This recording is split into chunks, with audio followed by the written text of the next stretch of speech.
Hello दोस्तों, मैं नागेंद्र कुमार और स्वागत करता हूं अपने इस यूट्यूब चैनल नागेंद्र आई ट्विटर पर। जैसा कि पिछली वीडियो में हम लोग क्लास 10 के इंटरनेट मॉडल पेपर के सेट 2 का साइंस में ऑब्जेक्टिव क्वेश्चन पढ़ रहे थे और आज चलिए सेट 3 के ऑब्जेक्टिव क्वेश्चन को देखते हैं।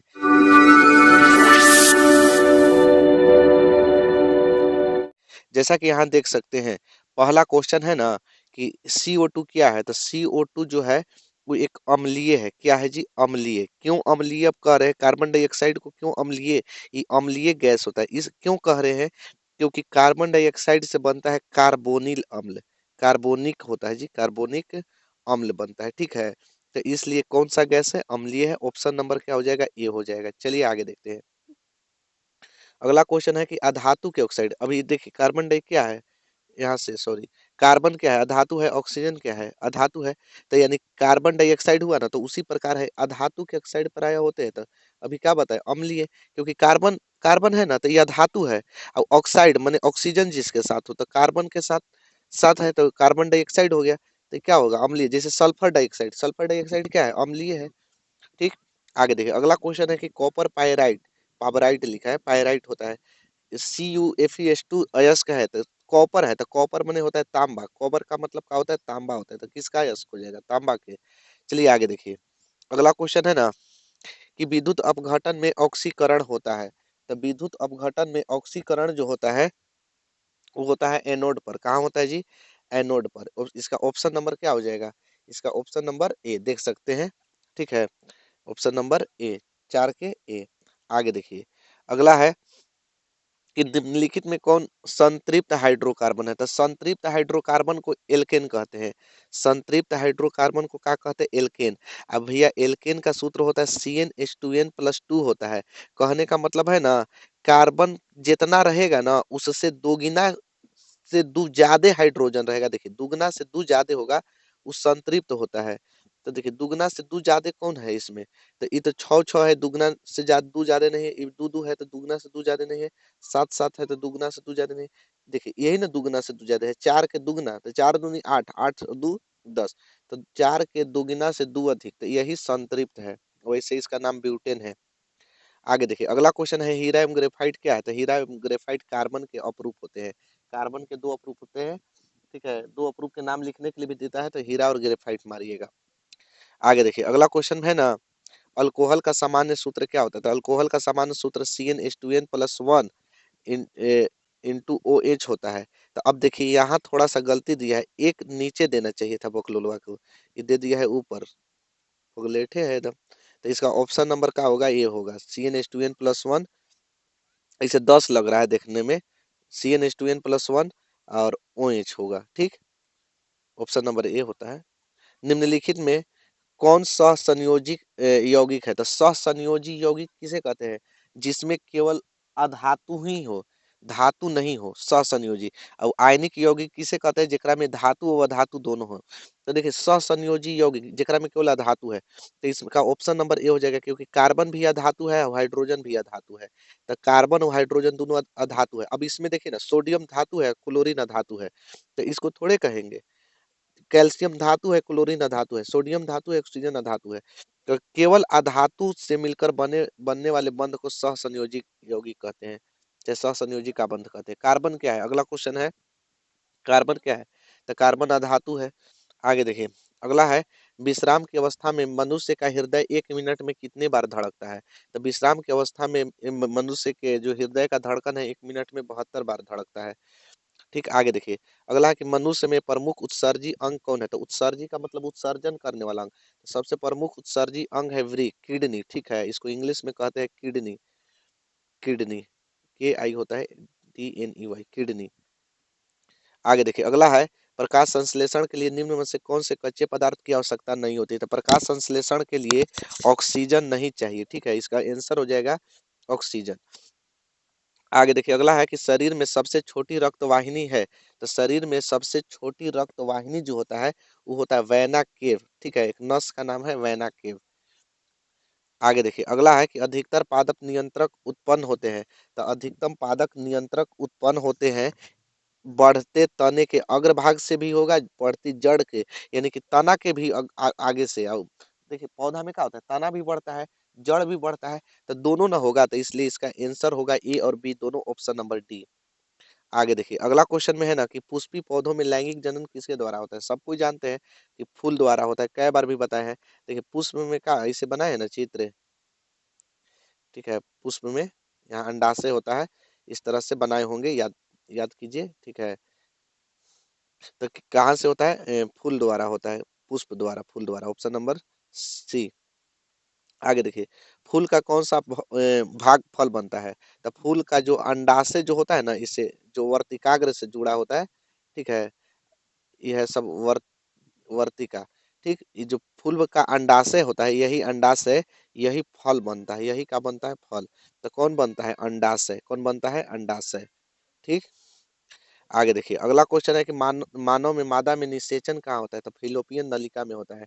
मादा में निषेचन कहाँ होता है, फिलोपियन नलिका में, ठीक है। आगे देखिए अगला क्वेश्चन है, वर्तमान प्राणियों में कुछ संरचनाएं ऐसी पाई जाती है जिनका शरीर में अब कोई उपयोग नहीं रह गया है, ऐसी संरचना को क्या कहते हैं। तो इसका आंसर हो जाएगा अवशेषी अंग, क्योंकि अवशेष के रूप में हो गया, अब इसका कोई काम ही नहीं है, तो इसको क्या कहेंगे, अवशेषी अंग।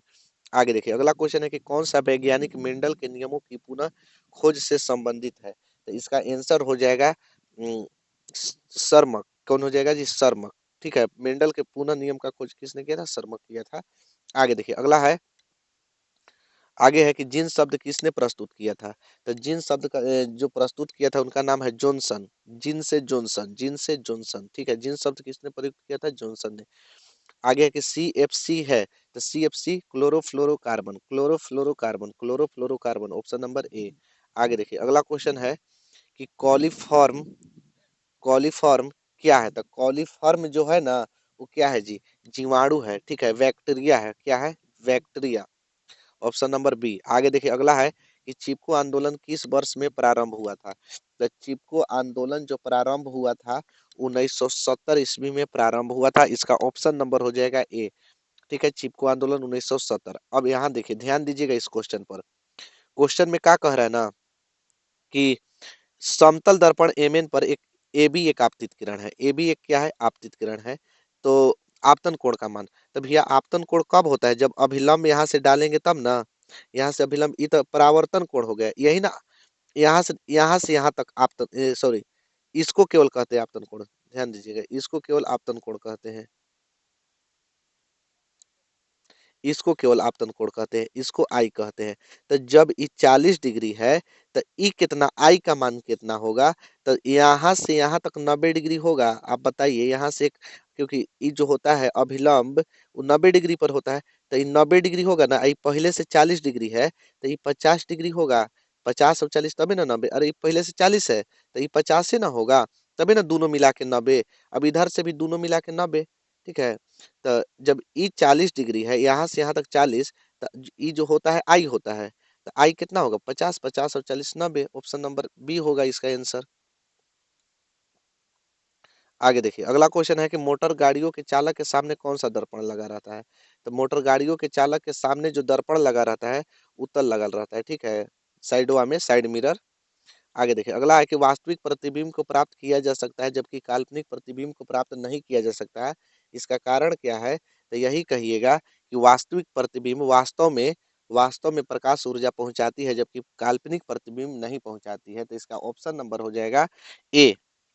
आगे देखिए अगला क्वेश्चन है कि निर्देशांक चिन्ह परिपाटी के अनुसार अवतल तथा उत्तल दर्पण की फोकस दूरी क्रमशः होती है। पहले अवतल दर्पण बोला है ना, तब ना उत्तल दर्पण, तो अवतल दर्पण की फोकस दूरी ऋणात्मक होती है और उत्तल दर्पण की फोकस दूरी धनात्मक होती है, तो इसका आंसर हो जाएगा ऋणात्मक धनात्मक। आगे देखिए अगला है कि मंजू के चश्मे का पावर ऋणात्मक है, तो उसके आंख में उत्पन्न दोष है। तो देखिए इसका ऑप्शन के अनुसार से ऑप्शन ए होगा, बाकी आंसर गलती है, ऑप्शन गलती है। अब कहिएगा क्यों, यानी बकलोलवन के कैसे क्वेश्चन तैयार करता है, हमको तो पते नहीं चलता है कि देना चाहिए का, वो दे देता है का, ठीक है। ये जो समझिए आप कि मंजू के चश्मे का पावर ऋणात्मक है, ठीक है, तो उसके आंख में उत्पन्न दोष का नाम पूछ रहा है कि निकट दृष्टि दोष है कि दूर दृष्टि दोष है कि जारा है कि अबिंदुकता है, 4 गो दोष होता है ना। ये बकलोलवन के का दिया, एक डायोप्टर, दो डायोप्टर, ये का लिखा है, ये कैसे निकालेंगे, का है ऋणात्मक है, तो ऋणात्मक मत मान लेते, मार दिए। बाकी दोष ना पूछ रहा है क्वेश्चन में, देखिए ना, क्वेश्चन में आप लोग देखिए उसके आंख में उत्पन्न दोष हो है, तो दोस्त के ना नाम पूछा है। क्वेश्चन तैयार करने के ढंग ये नहीं है, क्वेश्चन तैयार करने बैठता है लोग। आगे देखिए, अगला क्वेश्चन है कि एक स्वस्थ आंख के लिए दूरबिंदु कितना होता है। तो देखिए, एक स्वस्थ मनुष्य के दूरबिंदु जो होता है ना, वो अनंत होता है, अनंत तक देख सकता है, ठीक है। यही निकट पूछता तो 25 सेंटीमीटर। आगे देखिए, अगला है कि एक आवेशित वस्तु ए और बी दूसरी वस्तु बी को आकर्षित करती है, वस्तु बी होगी। तो देखिए, वस्तु बी जो होगी ना, वो होगी, दोनों होगी, या तो आवेशित होगी या तो उदासीन होगी। ये दोनों में से दोनों हो सकती है, आवेशित भी हो सकती है, आकर्षित आकर्षण हो रहा है तो उदासीन को भी आकर्षित कर लेता है, ठीक है। उदासीन तार है और करंट वाला एगो है तो पकड़ लेगा ना। तो उसी प्रकार होता है, आवेशित भी हो सकता है, उदासीन भी हो सकता है, गर्म ठंडा तार।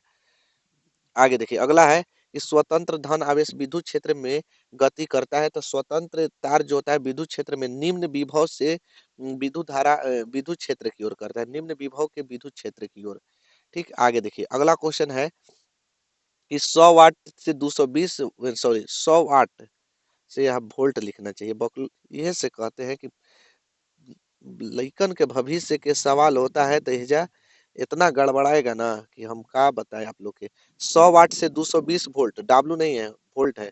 कि विद्युत बल्ब, बल्ब नहीं बल्ब के तंतु का प्रतिरोध क्या होगा। तो तंतु का प्रतिरोध आर निकालना है ना, तो पहले इस समझिए ना कि क्या दिया है, 100 वाट दिया है, शक्ति दिया है 100 वाट, का दिया है 220 वोल्ट दिया है, तो भी का मान वोल्टेज दिया है 220 वोल्ट।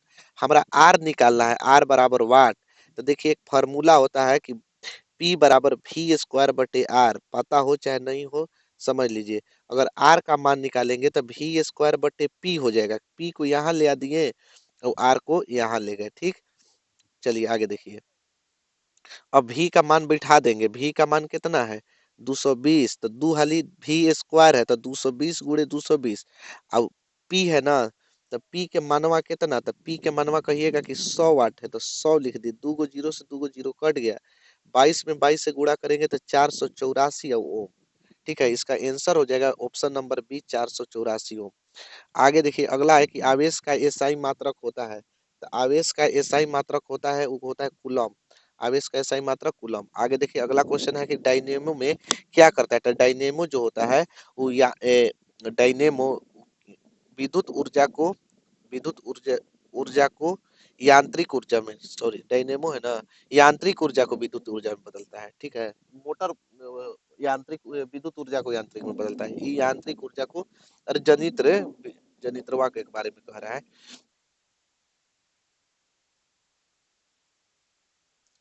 चलिए आगे देखिए, अगला क्वेश्चन में है ना कि यदि दो समांतर धारावाही तार निर्वात में 1 मीटर की दूरी पर रखे हों और उनमें प्रत्येक से 1 एम्पीयर की धारा प्रवाहित हो, तो उनके बीच प्रति मीटर लंबाई पर लगने वाला बल क्या होगा।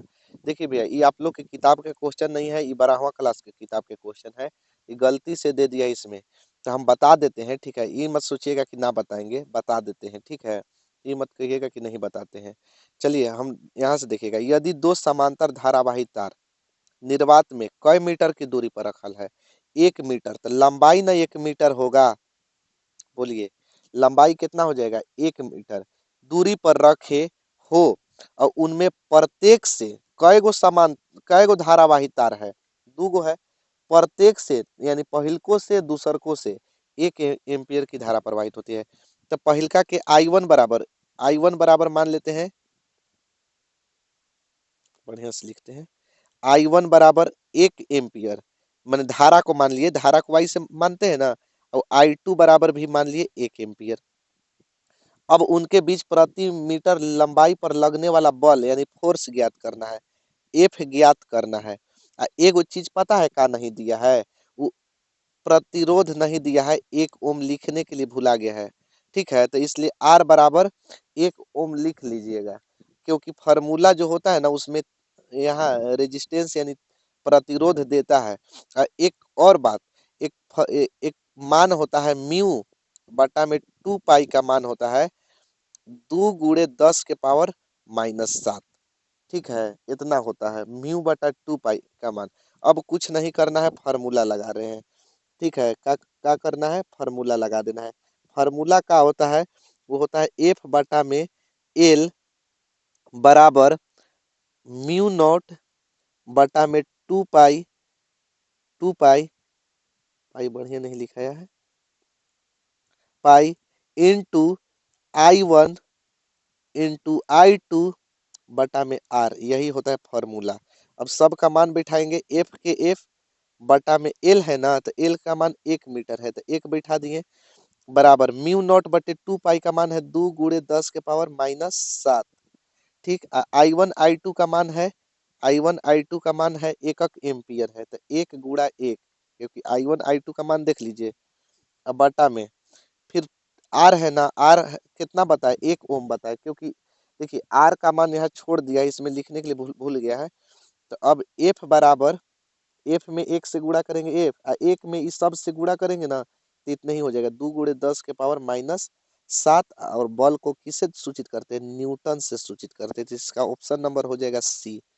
कौन होगा, सी, 2 × 10⁻⁷। ठीक है।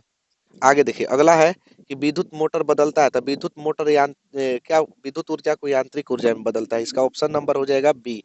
आगे देखिए अगला है कि SnCl2 क्या है, तो देखिए SnCl2 जो है वो जो है ना, इसका आंसर आपका हो जाएगा अवकारक। क्या है, अवकारक, ऑप्शन नंबर बी। आगे देखिए Fe 2O3 plus 2Al, Al 2O3 Fe 2Fe, Fe को क्या कर दिया है, हटा दिया है, इसको द्वि विस्थापन है। देखिए इसका स्थान ई ले लिया, नहीं द्वि विस्थापन नहीं है, इसका स्थान ई ले लिया ना, विस्थापन अभिक्रिया है। कौन अभिक्रिया है, विस्थापन, जब एक दो पदार्थ, जब दो या दो से अधिक पदार्थ नहीं ऐसे नहीं है, जब अधिक अभिक्रियाशील वाले तत्व कम अभिक्रियाशील वाले तत्वों को हटाकर उसका स्थान खुद ले लेता है, तो उसे विस्थापन अभिक्रिया कहते हैं। ठीक है, या जब एक पदार्थ दूसरे पदार्थ को हटाकर उसका स्थान खुद ले ले, क्या है, विस्थापन अभिक्रिया। देखिए क्यों, क्योंकि एल एफी को हटा दिया है और इसका स्थान पर खुद बैठ गया है, तो एफी अलग हो गया है।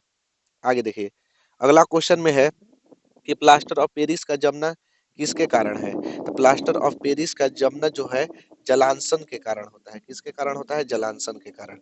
आगे देखिए अगला है ना कि साल्वे विधि से Na2CO3 के निर्माण के लिए आवश्यक कच्चा पदार्थ क्या है, तो कच्चा पदार्थ होता है सोडियम क्लोराइड, और फिर होता है NH3, और फिर होता है CO2। तो CO2 कहीं दे भी नहीं किया है, तो CaCO3 पर मारिएगा, ऑप्शन नंबर डी।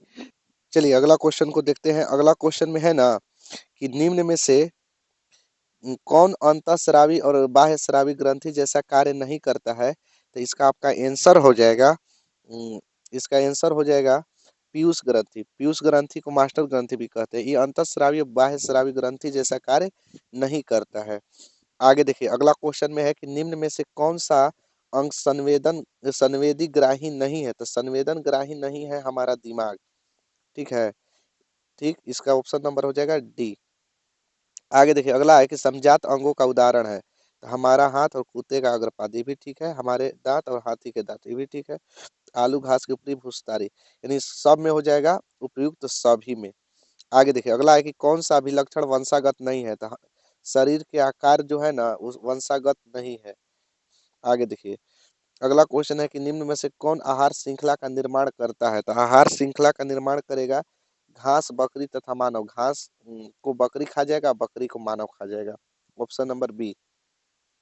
आगे देखिए अगला है ना कि कौन सा अजैव निम्नीकरण कचरा है, तो कचरा है ना, टिश्यू पेपर नहीं है, केले का छिलका नहीं है, थर्मोकोल है। थर्मोकोल क्या है, कचरा है, ऑप्शन नंबर क्या हो जाएगा, सी। आगे देखिए कौन सी गैस वैश्विक उष्मण के लिए आवश्यक है, तो वैश्विक उष्मण का मतलब होता है ग्लोबल वार्मिंग, ग्लोबल वार्मिंग। ठीक है, तो ये क्या कौन सा गैस है, कार्बन डाइऑक्साइड। आगे देखिए अगला है कि निम्न में कौन गंगा में प्रदूषण के लिए उत्तरदायी नहीं है, गंगा के प्रदूषण के लिए उत्तरदायी कौन नहीं है, तो गंगा में मछली पालना, मछली पालने से प्रदूषण नहीं होगा। आगे देखिए बाकी सब, गंगा में कपड़ा धोइएगा तब वो प्रदूषण, जले शव बहवाइएगा तब वो, चाहे रासायनिक अपशिष्ट करिएगा तब वो प्रदूषण होगा।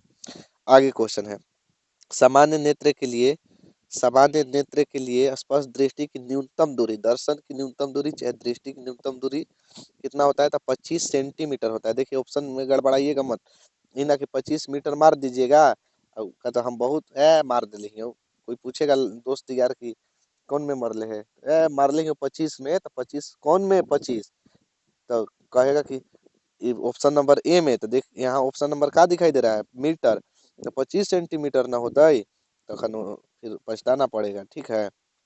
आगे देखिए, मानव नेत्र जिस भाग पर किसी वस्तु का प्रतिबिंब बनता है उसे रेटिना या दृष्टि पटल कहते हैं, उस ऑप्शन नंबर हो जाएगा डी।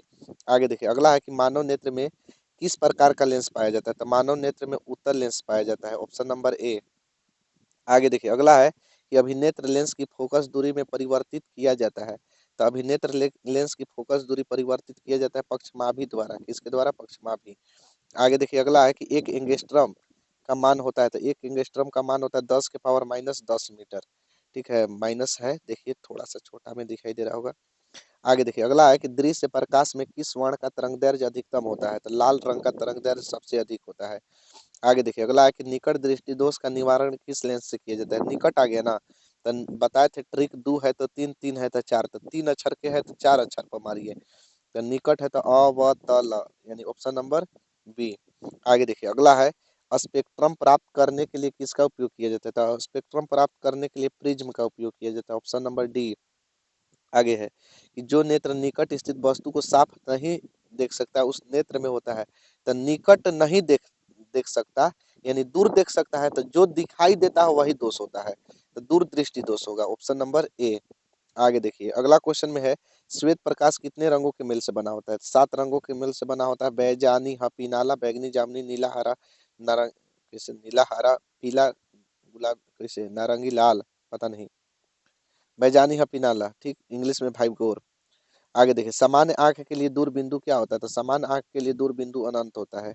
अगला क्वेश्चन है कि किस दृष्टि दोष का को अवतल अवतल और उत्तल दोनों लेंसों के बने द्विफोक्सी लेंस द्वारा संशोधित किया जाता है, तो अवतल या उत्तल लेंस, इसको इंग्लिश में कहते हैं bifocal lens, bifocal, focal lens, ठीक है। बाईफोकल लेंस से किससे होता है, लेंस से किस दृष्टि दोष का निवारण किया जाता है, तो ज्यादा दूरदृष्टि का, दृष्टिता का, यानी ज्यादा दूरदृष्टि दोष का। आगे देखिए, अगला है कि मानव नेत्र अभिलेंस नेत्र की फोकस दूरी को समायोजित करके विभिन्न दूरियों को पर रखी वस्तु को फोकसित कर सकता है, ऐसा हो पाने का कारण क्या है, तो समंजन क्षमता, क्या है, समंजन क्षमता, समायोजित जहां भी दिखाई देना तो समंजन पर। अगला है कि स्पेक्ट्रम में किस रंग या किरण का झुकाव सबसे ज्यादा होता है, तो बैगनी रंग का सबसे झुकाव ज्यादा होता है, ऑप्शन नंबर सी। आगे देखिए, अगला है कि नेत्र में प्रवेश करते प्रकाश के परिणाम को नियंत्रित करता है, तो नेत्र में प्रवेश करने वाले करते प्रकाश के परिणाम को नियंत्रित करता है, कौन करता, आयरिस करता है, कौन करता है, आयरिस। आगे देखिए, अगला है कि अंतरिक्ष यात्री को आकाश दिखता है, तो अंतरिक्ष यात्री को आकाश दिखाई देता है काला। आगे देखिए, अगला क्वेश्चन है कि आकाश का रंग नीला होने का क्या कारण है, तो नीला होने का कारण है प्रकाश का प्रकीर्णन, ऑप्शन नंबर सी। आगे देखिए, अगला क्वेश्चन है ना, नेत्र में प्रवेश करने वाली प्रकाश किरणों का अधिकांश अपवर्तन होता है, तो अधिकांश अपवर्तन होता है कार्निया के बाहरी पृष्ठ पर, कहाँ होता है, कार्निया के बाहरी पृष्ठ पर। अगला क्वेश्चन है प्रकाश के किस रंग का प्रकीर्णन सबसे कम होता है, तो लाल रंग का प्रकीर्णन सबसे कम होता है। आगे देखिए, अगला क्वेश्चन है किस रंग के प्रकाश का तरंगदैर्घ्य सबसे कम होता है, तो बैगनी रंग का तरंगदैर्घ्य सबसे कम होता है, ऑप्शन नंबर डी। आगे देखिए, अगला क्वेश्चन है इंद्रधनुष का भीतरी हिस्सा किस रंग का होता है, तो देखिए बै, जा, नी, ह, पी, ना, ला, तो 3 गो से 3 गो से, तो भीतरी सबसे कौन होगा, हरा होगा, ऑप्शन नंबर डी। आगे देखिए, अगला है कि किसी कोलाइडी विलयन में निलंबित कणों के से प्रकाश के प्रकीर्णन को कहा जाता है, तो टिंडल प्रभाव कहा जाता है, क्या कहा जाता है, टिंडल प्रभाव। अगला है कि पुतली के साइज को कौन नियंत्रित करता है, तो पुतली के साइज को नियंत्रित करता है परितारिका, इसका आंसर हो जाएगा परितारिका, पुतली के साइज को नियंत्रित करता है परितारिका पेशी। आगे देखिए, अगला है कि दीर्घ दृष्टि दोष के उपचार किस लेंस द्वारा होता है, तो दीर्घ यानी दूर दृष्टि दोष, तो दूर दृष्टि दोष दूर 2 अक्षर के है 3 अक्षर के मारिए, उत्तल उत्तल लेंस से। आगे है कि तरंगदैर्घ्य को सामान्यता व्यक्त किया जाता है, तो तरंगदैर्घ्य को सामान्यता एंगस्ट्रम में मापा जाता है, ऑप्शन नंबर डी। आगे देखिए, अगला है निम्नलिखित में कौन नेत्र का रंगीन भाग होता है, तो नेत्र का रंगीन भाग होता है परितारिका, आइरिस, कौन होता है, परितारिका। आगे देखिए, वायुमंडल में प्रकाश के किस वर्ण का प्रकीर्णन अधिक होता है, तो वायुमंडल में प्रकाश के नीला कलर सबसे ज्यादा प्रकीर्णन हो जाता है, इसलिए आकाश हमें नीला दिखाई देता है। आगे देखिए, अगला है कि प्रकाश के किस घटना के कारण सूर्य हमें वास्तविक सूर्योदय से लगभग 2 मिनट पहले दिखाई देते हैं? तो इसका आंसर हो जाएगा वायुमंडलीय अपवर्तन। ऑप्शन नंबर बी देख सकते हैं, ठीक है। इसका आंसर कौन होगा? वायुमंडलीय अपवर्तन, ऑप्शन नंबर बी। आगे है कि टिंडल प्रभाव प्रकाश की कौन सी परिघटना को प्रदर्शित करता है? तो टिंडल प्रभाव प्रकाश के प्रकीर्णन की घटना को प्रदर्शित करता है, ऑप्शन नंबर डी। आगे है कि पानी से भरी बाल्टी गहराई कम दिखती है, इसका कारण क्या है? तो इसका कारण है अपवर्तन, ठीक है। अपवर्तन के कारण पानी से भरी बाल्टी गहराई कम दिखती है। आगे है कि एक साधारण प्रिज्म कितने सतहों से घिरा होता है? तो एक साधारण प्रिज्म 5 सतहों से घिरा होता है, ऑप्शन नंबर सी।